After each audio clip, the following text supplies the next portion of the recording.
Hi, I'm Idaho Statesman sports columnist Brian Murphy alongside Bronco beat writer Chadd Cripe. We're at Qualcomm Stadium in San Diego where Boise State fell to San Diego State 34-31 in overtime in kind of a wild game.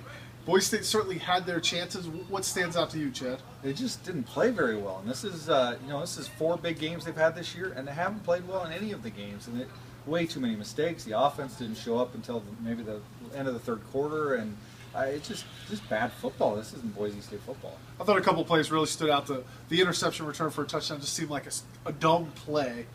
Maybe a bad play call, a bad decision to throw it. The punt return for a touchdown is something you just can't let happen at that point in the game. Really, those two fourth quarter plays allowed San Diego State to hang around in a game where maybe Boise State should have pulled away. Yeah, and then of course it comes down to Dan Goodale, and for those of us who've been around Dan, he's a great guy, and you kind of at some point you wanted to see him have a chance like that and maybe redeem himself, and it didn't go his way, hooked it left, and and then you go into overtime and you settle for a field goal on your first possession, you're going to lose most times. Yeah, Goodale missed a 43-yarder at the end of regulation. That would have given Boise State the victory. Brings back a lot of memories for Boise State fans. But now this team is 7-4.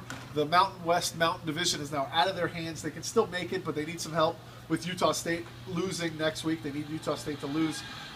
What is this season now? Now that maybe there's no chance to even play for a Mountain West title. Yeah, it's a huge disappointment. And you look at it, and Boise State's been in the Mountain West for 3 years. And in 2011, they didn't win this league. In 2012, they settled for a three-way share because they lost to these guys. And now here in 2013, they were supposed to go to the Mountain West Championship, first time ever on CBS, big deal. And they're not going to be in that game, it looks like, unless Utah State loses to Wyoming somehow. So this first 3 years in the Mountain West not exactly going according to the script. Yeah, it's been a little tougher than I think Boise State bargained for.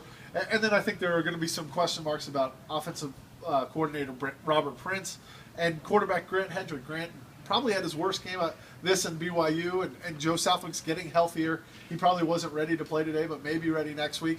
I think we're going to have another week or maybe 2 weeks of upheaval about play calling and who the quarterback should be. Yeah, and you're looking at the last 2 years since Robert Prince took over this offense, since Joe Southwick and Grant Hedrick came along as the quarterbacks.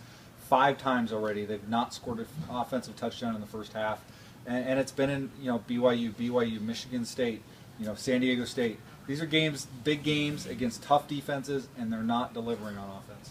Boise State returns home next week for Senior Day. They'll play New Mexico on the blue turf at Bronco Stadium with an outside chance of still making it to the Mountain West title game. We'll be there to bring you all the coverage. Thanks for watching, and we'll be back next week.